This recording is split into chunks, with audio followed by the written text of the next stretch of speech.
जदि आपण मैंने सदाबले गोटे प्रकार सब्जी खाई बोर हो जाइछंती कि घरे पिला माने बंधाकोबी तरकारी चुच्छा खाइया को पसंद करना तो थरे दम आलू बंधाकोबी करिकी दियंतु से माने निश्चय खाइबे। ताहले चलंतु आज तैयारी करिबा ए दम आलू बंधाकोबी।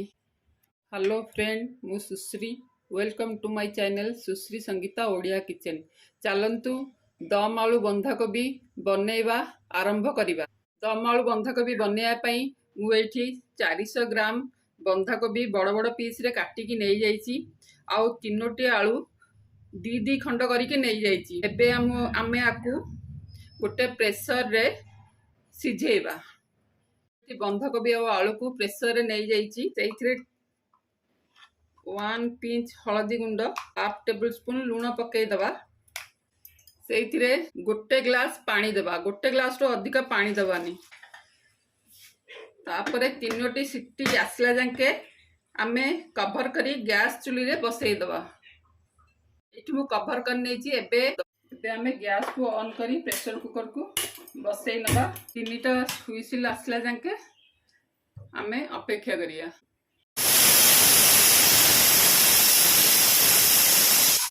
एटा प्रथम सिटी,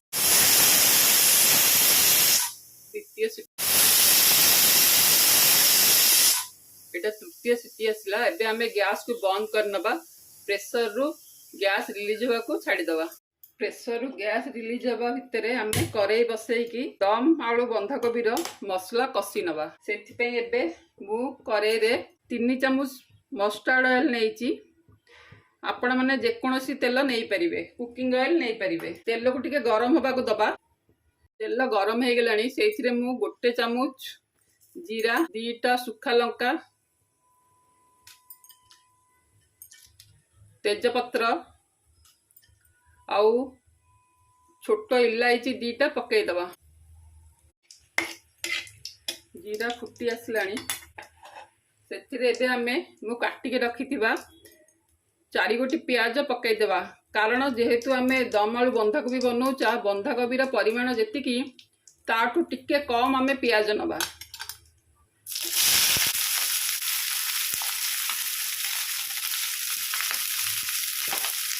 प्याज को एबे आमे गोल्डन ब्राउन होला जाके टिके ना को भाजी नबा।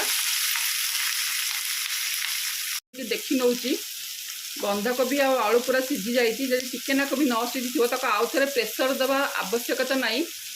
आम जो तरकारी करवा से तरकारी ही आलू सीझी जीव। प्याज भाजी हो गलानी। से आम गोटे चामच अदा आउ रसुण रो पेस्ट देदबा। देकी ताको घांटी नबा। काटिके रखिबा 2टी मीडियम साइज रो टमाटो को पकई देबी। पकईकी ताको घांटी नबा।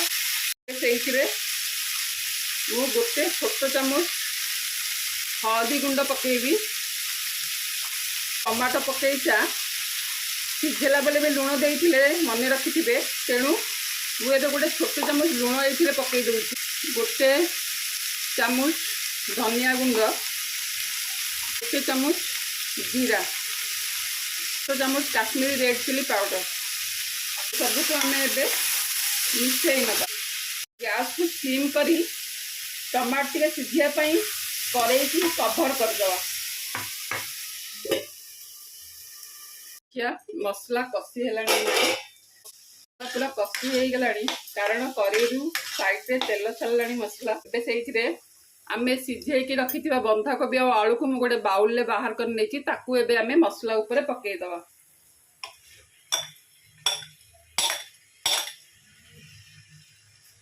ताकू एबे आमे घांटी नबा।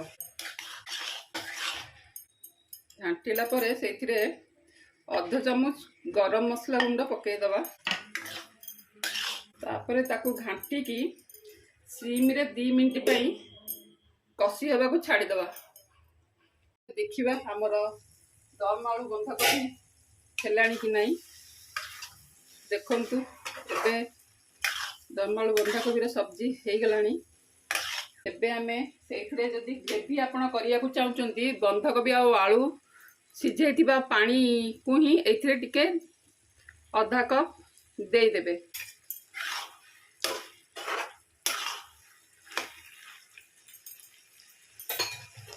तापरे आमे एइथिरे एबे धनिया पत्र पकेइकी कभर को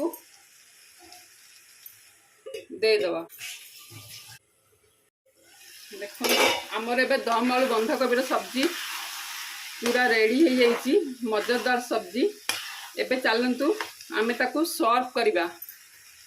दम आलू बंधाकोबी तरकारी की आमे सर्व करिबा। देखंतु केमती सब्जी तैयारी होइछि, बढ़िया स्वादिष्ट सब्जी। आपण माने भी घरे बने की खातु।